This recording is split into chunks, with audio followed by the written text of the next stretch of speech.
I'm thinking about, like, with an organization like yours, and we're talking about how we can adapt. How can we change the culture of the organizations that we are in so that they can perhaps appreciate and value what we bring? I mean, we're always trying to fit into their world. Right. What is it that we can do to, and not necessarily even assimilate, to inspire the appreciation of who we are? Right. You know, for me, it was a little bit different. I never worked on adapting. I just worked on being myself. And because I come from a place of authenticity where obviously I can't hide that I'm Latina.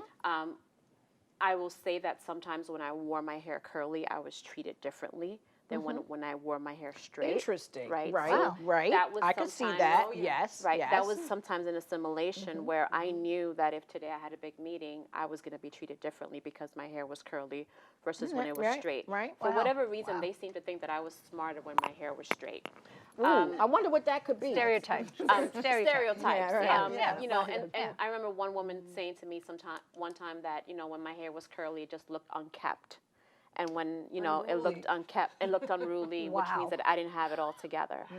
But no matter how I wore my hair, my premise was always that, number one, I earned my opportunity to be in the room. And that opportunity had nothing to do with my ethnicity nor my gender. I was in the room for my expertise. Right. And I was invited into the room for my expertise. And once I was there, I had a responsibility to speak up. Sometimes Let's talk about that, the speak up part, which is what I think a lot of women of color struggle with. Yes. Especially in meeting settings, like, what am I going to say? Am I going to be judged by what I'm saying? Is it smart enough to say? How do you? Right. It's pure and simple. Right. Well, I think you start off by first knowing your stuff, right? And I don't want to say a curse word, but you know, I got but you. knowing your, you know, knowing your stuff, and once you know your stuff, there's no dispute on that, right? Right. But I think that we worry so much. How do I look? How do I sound? What is this person going to think about me? Yes. And being able to be bold enough to know your facts, and if you're challenged on your facts, having your data on hand. And the data doesn't lie. So even if somebody comes at you with, well, is that correct? Well, I have my data right here. I'm not making things up. I think that we also, something that I do is like, we tend to either take the last seat in the corner and sort of, you know, away from the senior leader who can't really hear you. No, sit right in the middle of the conference room table, take up 2 seats, spread your papers, don't spread your legs, but spread your papers, you know, and take up Strategic authorization over your knowledge. And make your presence evident, that you're there with them as part of the meeting, that you're not aside, well, what if? Sometimes we tend to do the girl work, which means that we're always writing. You know, right? We bring in the We are always writing, and that is But so women are tiresome. The organized. recorders, we're the Right, recorders. We're the recorders. Yeah. Or can you repeat that? I didn't understand that. You know, like not asking certain questions, just being attentive enough to capture what you need to capture. And sometimes the meeting after the meeting, the hanging out a little bit. Yes. Yes. You know, I don't see us doing that as much, but that's so important. You know, and sometimes The most important part. it's watching how the others, I say watching how the males operate. And I've seen how they hang around and they'll talk after the meeting and all of this kind With of the thing. fake coffee cup. Right, and the things that I just didn't even want to be bothered doing because give me a break, I got to get back and get all this work done. Right. You know, but they're schmoozing and making inroads for themselves. Right. That's what that is. They're setting themselves up for the next promotion. But Absolutely. I think the younger generation responds differently, where they're actually out. Do you see a difference in young Latinos where they're actually out socializing a little more, networking They're versus the older unafraid. generation? Yes. They're more fearless. They're unafraid. There's a lot of reasons for that too. You Right. don't have the nice pensions and everything else that you used to have that would tie your hands up a little bit. Right. But that's also the millennial, you know, approach of things, Right. right? Right. That they Technology, move, social technology. media. Well, not just that. They're all about, I want to be a millionaire at 30. I know, Yeah, and that's you the part know. that makes it a little tough. It makes Yeah. it tough for them to stay stable, but Right. at the same time, they value their worth. And that's what a lot of Latinas don't do. They don't value, it all comes down to worth. are you worth staying at this company? And it's not so much about, am I good enough for this job? Am I good enough for this company? But rather, is this company and this job good enough for me? Well, and that's quite a shift of a way of thinking. Yes. Right? What are you going to Yes. say? Something I that's was a gonna big ask, shift. though, Yeah. I was asking if the economy supports that, and that's the other question. I'm all about knowing your worth and understanding that you're the package Right. that you offer. But one of the things that I am a little bit concerned about is moving too quickly, maybe not thinking ahead and planning. So we were talking, and I understand you were strategic. Yes. So one of the things that as we move and younger people start thinking about moving all over, how strategic are you being? Right. And asking yourself, okay, is this the best thing for me? I know people that have left jobs and said, wait a minute, they don't value me here, I'm not staying. And then been without a job For maybe a 2 long years. time. Right, yeah. So, So regretting the decision and realizing. Maybe it's Long wanted to after look the for fact. one before you leave. so Yes, it's about yes. it's about knowing the terrain, knowing what your next steps are going to be before you make that move. Being proactive instead of reactive.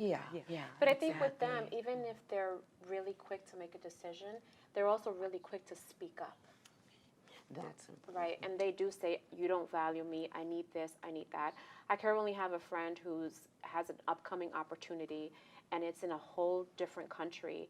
And she's like, no, I'm not going unless you're adding 30%, you're giving me this title, and you're giving me these other Protecting perks. yourself. Other than that, I'm going to stay Negotiate. right But here. But this is really interesting because you may know your worth, but other people are defining that for you too. Meaning, well, they Yes, are. They're well defining it. said. And Perception. so, You're talking about so you perception. really have to be in a place where you have some power.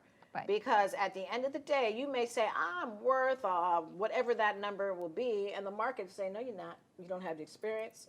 You don't have the social emotional intelligence. Meaning, there's the reality check behind But is that real sometimes? Because you will see a person of another race make the same move. You said say but you said the operative same word. things. Right, right. You said the Okay, operative right, word. Right, yes, but then I don't want us to get stuck in our little pod and say that I'm not worth it or Is I it can't qualifications do or it. is it negotiating And power? then you wonder how much of it is reality. you're right. You wonder how much is reality.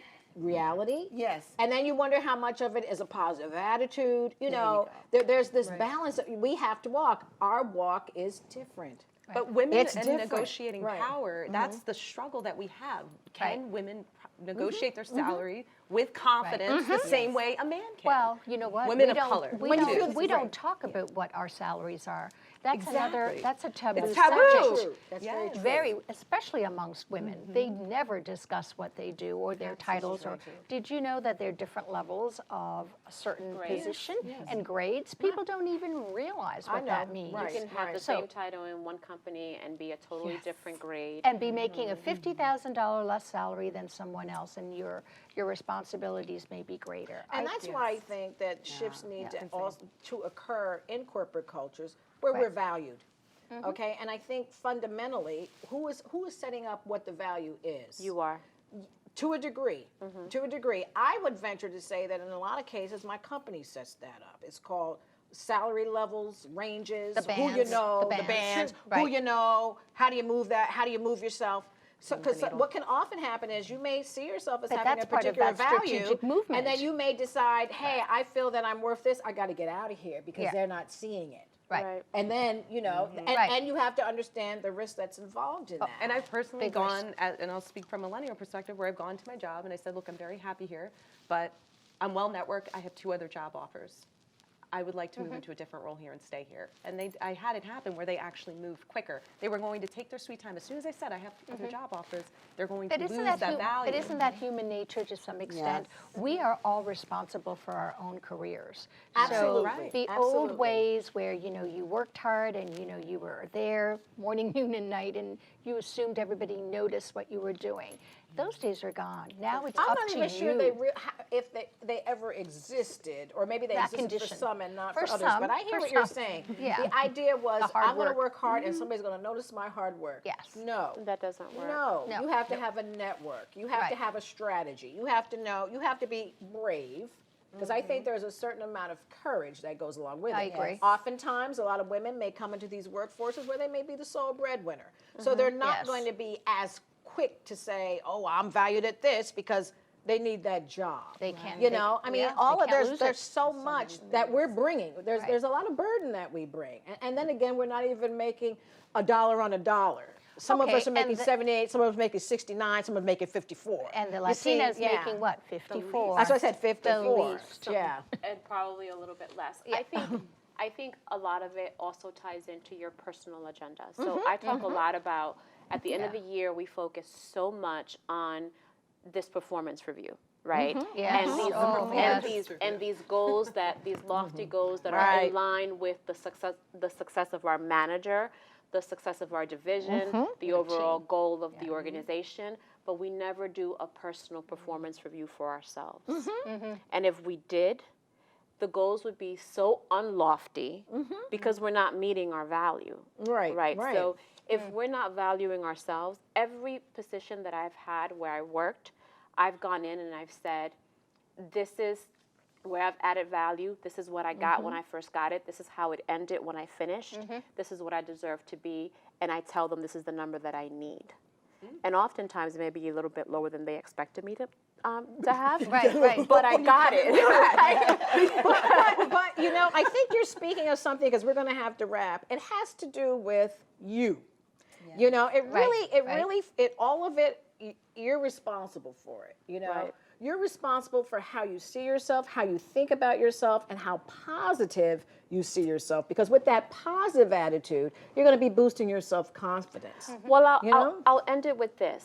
In our culture, we are not taught to ask for more. Isn't that the truth? And so, That's so and true. So when I was coming up the ladder, I worked when I was first starting, I was working 85 hours a week. I had clothes under my desk.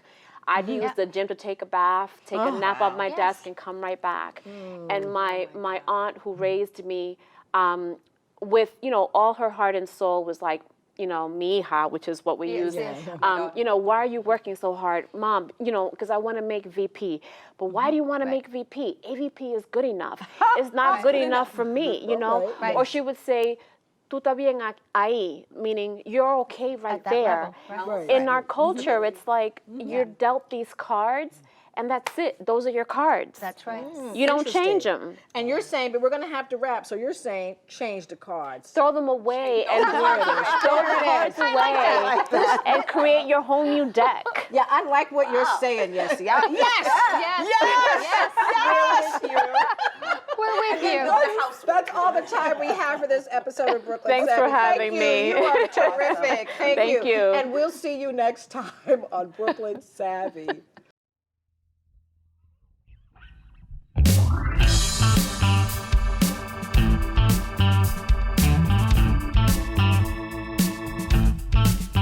This program is brought to you by Verizon and Investors Bank.